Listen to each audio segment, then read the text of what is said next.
ini membolehkan, ya, tapi afdolnya duduk gitu ya. Kalau air zam-zam memang ada keutamaan berdirinya karena Nabi Sallallahu Alaihi Wasallam minumnya berdiri. Baik, mungkin ada yang lain. Ini Mas Baikri mungkin mau bertanya. Mau nanya atau mau berangkat umroh? Ini kebetulan Ustaz juga sekarang sedang membimbing umroh saja. Saya alhamdulillah. Kalau dalam kita berpakaian ihram itu harus sedang dalam keadaan wudhu atau enggak sih? Enggak harus. Wudhu itu nanti kalau kita tawaf aja Pak.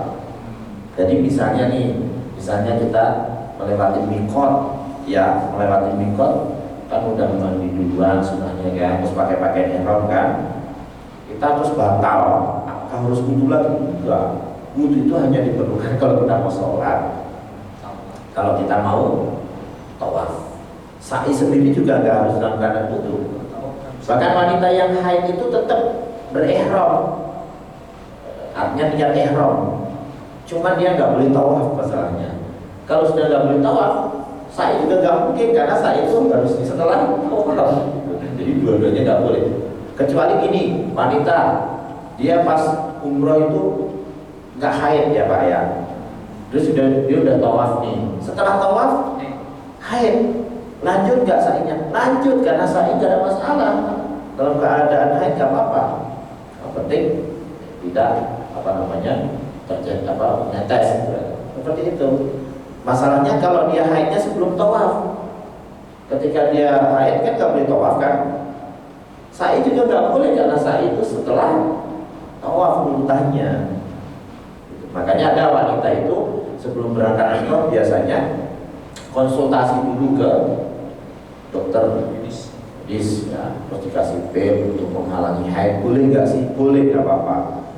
Daripada udah keluar duit berapa puluh juta untuk umroh, kalau haid sayang banget gitu loh, ya kan? Silakan. Oh silakan Mbak.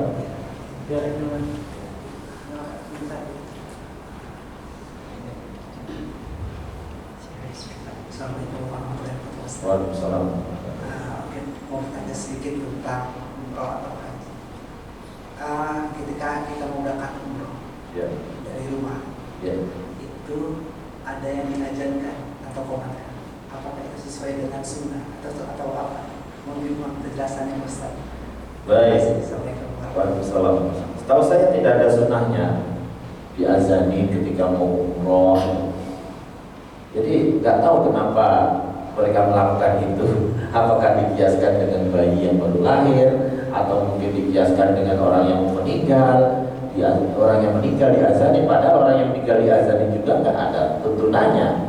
Dianggapnya diazani kenapa? Ya kayak orang meninggal, ini kan dia umrah belum tentu balik lagi. Tapi sebenarnya nggak ada tuntunannya ya. Termasuk juga misalnya orang bikin hajatan sebelum umrah itu sebenarnya nggak ada tuntunannya. Tapi kalau ya untuk syukuran sih. Kalau mau sunahnya itu syukurannya setelah pulang. Nabi Sallallahu Alaihi Wasallam kalau setelah pulang safar atau umrah itu dia lakukan syukuran, dibeli unta itu. Tapi kalau sebelumnya itu nggak ada tuntunannya. Tapi ya kalau dikatakan boleh nggak sih, ya boleh aja lah, cuman bukan sesuatu yang sunnah gitu. Kalau pulang dari itu ada sunnahnya, orang hajat syukuran ya kan, yang beli sapi, unta atau kambing gitu. Maaf Ustaz, tambah lagi. Setelah kita pulang dari haji atau umroh, dibawa ke masjid tidak apa-apa ya. Harapan setelah pulang dibawa ke masjid? Ya, artinya kita langsung pulang ke rumah, ke masjid. Mungkin itu sudah sama. Ada beberapa ya. Ya, jadi Nabi Shallallahu Alaihi Wasallam beliau itu ketika pulang dari safar, apapun ya, tidak hanya haji umroh, dia sebelum masuk ke rumah ke masjid dulu sholat 2 rakaat. Nah, ini sholat sunnah setelah safar, itu disunahkan, memang gak ada masalah. Cuman ini masalahnya dibawa ke masjid bukan sholatnya ya misalnya, tapi kumpul, disambut, itu nggak ada tuntunannya. Tapi kalau dilakukan boleh nggak sih? Kalau hanya sekedar nyambut sih nggak ada masalah sih. Nyambut aja, jangan sampai ada yang macem-macem lagi lah gitu, yang aneh-aneh gitu kan. Mungkin kalau dia nyambutnya di rumah dia mungkin berdesak-desakan gitu. Tapi memang ya, kalau di kampung itu ya menganggap itu perjalanan haji. Jangankan haji, umroh itu sesuatu yang masya Allah. Benar-benar. Ya mungkin kita maklumi dari sisi apa? Biayanya besar, nggak semua orang bisa umroh. Apalagi kan, sehingga sambutannya begitu meriah. Jadi yang tadi saya jawab, jadi tidak ada yang mau berangkat haji atau umroh diajarkan di komunitas tidak ada sebenarnya tidak ada omongan hadis tidak ada. Ya, sama sekali tidak ada. Iya. Baik, ada yang lain? Ustaz Firdaus nih? Ustaz, bertanya. Bisa begini terakhir Ustaz, jadi kan dikatakan bahwa melaksanakan ibadah umroh itu kan nggak harus menunggu ibadah haji dulu. Artinya umroh bisa, kalau yang ada rezeki bisa haji juga. Tapi di sisi lain Ustaz, keutamaannya apa ya dibanding dengan ibadah haji? Kalau di redaksi hadis kan al-hajjul mabrur laisa lahu jazaa'un illa jannah. Bahwa pahala haji yang mabrur itu balasannya adalah surga. Nah, selain tapi kan tidak berarti dengan melaksanakan umroh duluan itu bisa menggugurkan kewajiban haji kan? Artinya rukun Islam yang kelima itu dengan umroh itu tidak menggugurkan kewajiban untuk melaksanakan haji. Jadi tidak berarti dengan adanya umroh itu haji kewajibannya hilang gitu. Tetap aja harus melaksanakan ibadah haji. Nah, umroh dengan haji kaitannya apa saja dari keutamaannya? Kalau haji itu kan langsung redaksi hadisnya al-hajjul mabrur itu balasannya adalah surga. Kalau umroh sendiri seperti apa saja? Baik, tadi yang berkaitan dengan orang kalau sudah umroh bukan berarti kewajiban hajinya gugur, ya. Cuman kenapa dibolehkan dia umroh? Karena pertimbangan tadi, haji menunggu waktu yang lama, biaya yang sangat besar, ya kan? Maka didahulukanlah semampu dia baru bisa umroh, silahkan. Tapi kalau dia itu mampu haji, ya sebaiknya haji. Tapi sekarang gini, pertimbangan orang yang duit 300 juta, dia bisa haji furoda misalnya kan? Apakah wajib haji atau boleh umroh dulu? Kalau kita bilang wajib, ya enggak juga. Kewajiban haji itu yang secara umumnya reguler itu. Kalau orang mampu terus berangkat. Bukan berarti kalau kita punya 300 juta itu kan bisa haji furoda kan? Wajib, kalau enggak dosa, enggak gitu juga. Itu kan 300 juta itu kewajiban yang sudah melebihi batas gitu loh ya. Paham maksud saya? Nah, gitu. Tapi kalau orang misalnya nih dikasih kesempatan haji reguler, ada biayanya, terus segera berangkat, dia tunda, itu dosa. Paham?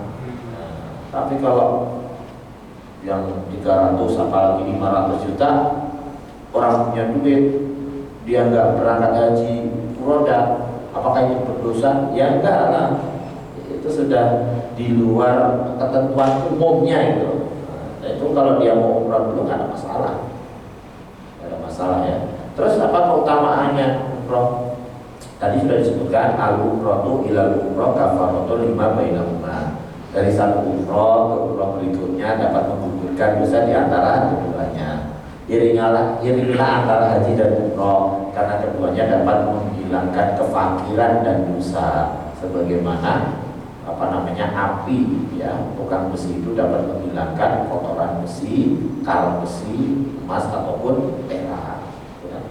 Terus di sana kita juga bisa ibadah di Masjidil Haram, terus di Masjid Nabawi, ya enggak, sholat di Masjid Kuba.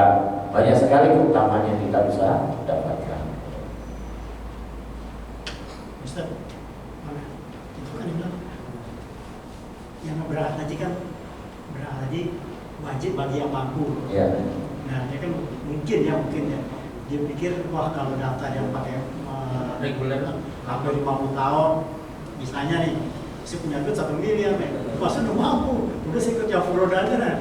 Tapi gimana? Boleh, bagus sekali. Cuma kita bilang tadi kalau orang punya 300 juta apakah dia wajib ikut furoda?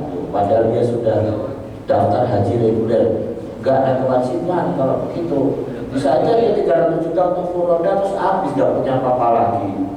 Ya berarti, tapi kalau 1 M dia mau daftar apa namanya furoda, wajib yang 1 M boleh. wajib. Boleh. Orang punya 300 juta boleh nggak dia daftar furoda? Boleh, silakan. Tapi nggak wajib itu. Jadi kita membedakan ya antara ini wajib apakah boleh. Gitu. Karena kalau kita bicara itu wajib, misalnya orang punya 300 juta, kamu wajib haji. Kan punya lama, kan kamu punya duit 300 juta, kamu bisa daftar furoda. Kalau enggak dosa kamu. Nah, enggak begitu juga Mas. Tapi 300 habis nanti dia punya keperluan yang lain kan gitu.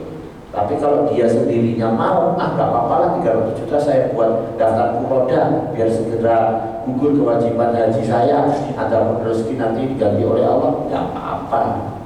Jadi kita membedakan ya antara itu wajib atau boleh. Terakhir, keutamaan pahala umroh. Sekarang ini buat yang nggak mampu itu dia nggak kalinya tiap subuh ditikap sampai siang karena pahalanya baru umroh. Itu boleh nggak? Boleh kan? Keutamaan sama nggak sih sama umroh berangkat itu pahalanya? Kalau pahala dari sisi pahala, kalau dari sisi pahala ya sama. Tapi kalau menggugurkan kewajiban umroh kan wajib juga tadi, ya enggak sama dengan haji tadi. Tapi ibu diperselisihkan ulama dalilnya bahwa dalil sholat syuruk keutamaannya seperti umroh itu diperselisihkan oleh ulama. Maka kalau karena hadisnya diperselisihkan ulama ya sebaiknya kita nggak sering-sering gitu, nggak tiap hari gitu ya. Karena khawatir juga kalau hadisnya nggak sahih kan. Kecuali memang amalan itu ulama tidak memperselisihkan hadisnya. Tapi kalau saya alasan memang menyesuaikan hadisnya, ya silakan yang melakukan. Tapi sebaiknya nggak dirutinkan terus setiap hari, karena ada kekhawatiran kalau hadisnya nggak sahih gimana? Maksudnya amalan buat pensiun kan Ustaz. Siap-siap buat pensiun.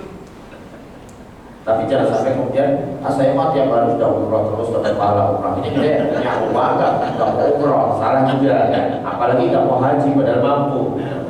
Seperti itu nggak bolehnya.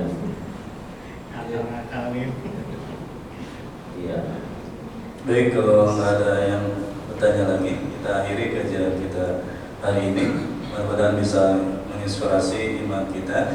Dan Ustaz mohon memimpin doa, mudah-mudahan kita tetap sehat dan dapat ilmu yang bermanfaat. Baik, alhamdulillah yang dan kasih lantai berbarakah kami Allah. Asyhadu an la ilaha illallah wa la syarika lahu wa asyhadu anna Muhammadan abduhu wa rasuluh. Allahumma alimna ma yanfa'una wa anfa'na bima 'allamtana wa zidna. Allahumma la sahla illa ma ja'altahu sahlan wa la taj'al hazna illa syi'ta sahlan. Allahumma shfi madana wa shfi madal muslimin. Allahumma shfi madana wa shfi madal muslimin. Allahumma shfi madana wa shfi madal muslimin. Rabbana atina fid dunya hasanah wa fil akhirati hasanah wa qina adzabannar. Sallallahu alaihi wasallam ala Muhammadin wa ala alihi washabihi ajma'in. Wa akhiru da'wana alhamdulillahirabbil alamin. Subhanakallahumma wa bihamdika asyhadu an la ilaha illa anta astaghfiruka wa atubu ilaik. Assalamualaikum warahmatullahi wabarakatuh. Waalaikumsalam.